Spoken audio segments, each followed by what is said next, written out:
Yorme, gaano na karami yung mga natanggal na mga wire?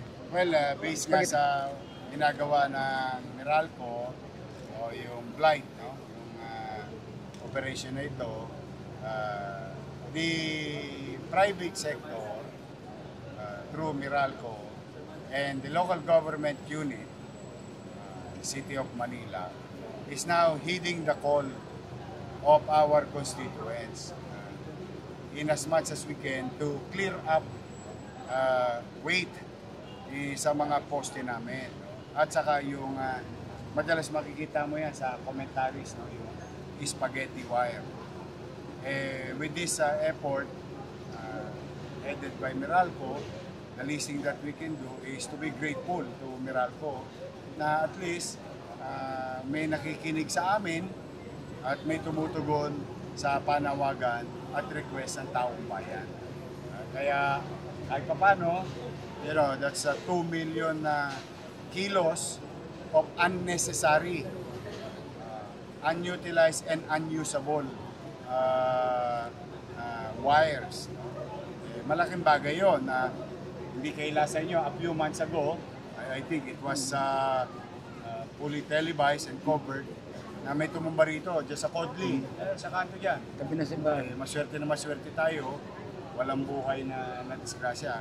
And with the effort of Meralco and your city government, ng mga barangay, hindi man natin maperfecto, pero sigurado ako mababawasan na yung probability na may tumumba ulit na poste. In fact, may isang netizen kahapon, pinorward sa akin yung pictures somewhere in Haboneros. And we'll visit that also. So, pag nagtulong-tulong talaga ang private sector at gobyerno,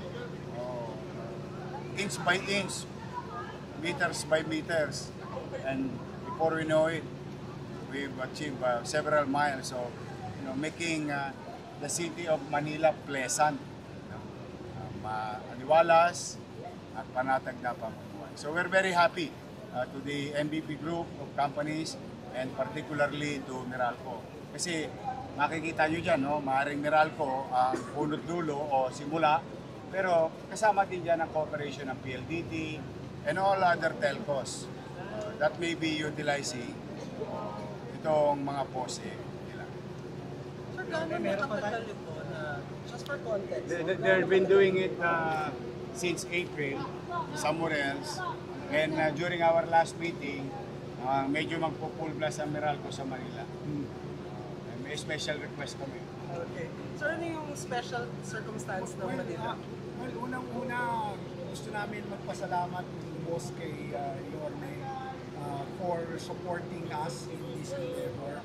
Ang laking bagay pag kakampi mo ang City Hall. At as we have been saying in the past, kami sa private sector, particularly sa Meralco, walang suporta from the government, medyo mahihirapan. Pero ito talaga kitang-kita namin yung taus-pusong suporta ng Manila, nila Yorme. Kaya talagang todo-todo na itong pagkilos natin. As the good mayor said, 2 million na itong kilos of unnecessary wires na actually mulo ito ng pandemic. Ang daming nagsampay ng mga linya nila, hindi kiniklear sa Meralco, hindi kiniklear sa Manila, basta na lang nila sinampay yung kanilang mga linya, dito advantage na yung situation. So ngayon, nandito tayo sa sitwasyon na ito. Pero alam nyo naman na kami sa Meralco, of course you know, si Orme is an action man. Talagang hindi namin titigilan to. Sabi ko nga kayo, Orme, kanina, hanggat hindi natatanggal ang kahuli-hulihang masakit sa mata na spaghetti wire, tuloy-tuloy itong trabaho namin. And again, our profuse thanks to Yorme for helping us in this campaign. Sir, mananawagan na ako, no? Kasi we made a commitment as City of Manila. Ito na, at least, let me use this avenues or any other services na gagamitin yung Meralco. Hindi na po kayo po pwedeng magkabit. Simula last week to, sinabi ko na to kay Andres at saka kay Engineer Randy, nang walang kukuning pahintulot muna sa Meralco. So it's the other way around. Dati, bulag ang Meralco, basta inaprobahan ng City Hall, maglalatag na. At ang gagamiting panangga, pag sinita ng mga operatives o inspector ng Meralco, may ano kami, may permiso kami sa local government. Ngayon, ni-reverse ko. Because they know better than us the load capacity of every post. And they understand very well kung ano lang ang dapat na nakasampay dyan. So ang ginawa ko, as a matter of policy of the city, kaya yung mga magkakabit that goes to everyone. We're not mentioning names. It is now Meralco who will say yes or no o kung kayo makakapaglatag sa poste ng Meralco. If it is for development, and if it is workable and feasible, I don't think Meralco will deny your request. But if it is not, then we will heed and follow the direction of Meralco. Kasi at the end of the day, puro high tension wire yan eh. Delikado. Ano yan, mas delikado yan para sa mamamayan namin o sa lungsod. Kaya naka-reverse niya. So I think that statement is being addressed to future developer of our utilities using our lamppost or Meralco na poste. Sir, ano lang for now, like either one or both, bukod sa sakit sa mata, gaano siya kadelikado? As I have said, it's the load. May particular load lang ang mga poste. At yung ibang poste, in fairness, na pag-usapan na rin namin last week, yung mga for ano na, ano tawag natin yung tatanggalin na? For retirement. Yun, kailangan. Karga mo ng karga ng load yun, tutumba yan. Una, perwisyo na yung kuryente pag nawala. Pangalawa, iniiwasan natin siyempre yung buhay na pwedeng madisgrasya o masaktan. So it's more on public safety. Yes. The eyesore concept or the eyesore idea, bechin lang yun. Pampasarap lang. But it's more on, we are concerned with the safety of the pedestrian or the passers-by or those passing through our street. Hanggat maaari, siyempre. We cannot promise you 100%, but trying to minimize the possibility of accident. Sir Joe, parang may mga nagtatanong po gano'n. May mga matagal-tagal to.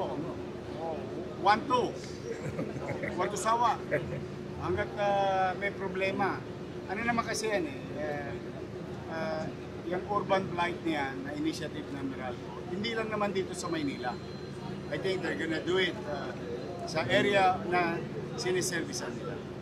We're just taking the advantage of them going back to Manila and throw all the necessary support ng city government agencies na mapagtagumpayan nila yung plano nilang maisaayos, maitama at maging ligtas yung mga poste at kawat ng kuryente sa lungsod. 2 years ago, There is too much load sa pinanyor, dito sa mga poste. Malamang sa hindi, pwede yan magdulot ng aksidente. At higit sa lahat, ang importante yung safety ng publiko. Public safety first. We have been conducting this campaign specifically to address the issue of public safety. Kasi siyempre ayaw naman natin mangyari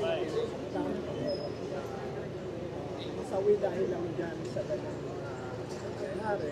Kaya talagang gustusan itong kampanya namin. At again, magpapasalamat ako kay Yorme, kay Vice Mayor, sa pamunuan ng Manila sa tulong na natatanggap namin. Dahil napapabilis kasi yung kilos ng Meralco because of the support of Manila in ensuring public safety in the city, in making sure that our campaign on urban life will eventually result not only with beautiful Manila, but especially the safety of the citizens of First and Foremost. Kaya gusto sa itong kampanya. gaano po ito ka-important, sir? So, ngayong tag-ulan, itong mga Ito lalo na, kasi alam mo naman pag tag-ulan, nandiyan din yung possibility na power outages brought about by inclement weather, lalo pag pinagyo tayo. So ito, ginagawa na natin this early, pag tag-ulan na tayo, para maayos natin ng mabuti yung mga poste natin, hindi mabigatan. Okay, Hindi kasi- magkaroon ng, kasi otherwise, Pag hinangin. pag dumaan ng malakas na hangin at medyo pinalas tayo, pwedeng mabuwal yan. So, iniiwasan na natin. Of course, there are cost considerations there. But we need to move where we are at now. And this is one of the measures that we are doing to ensure public safety. And this will not just be in Manila, of course, many LGUs. Yes, this is actually franchise-wide in Metro Manila and in the adjacent provinces. And we will continue to honor this one way. This is an levy. This is something that we have to do for the safety of the public and to ensure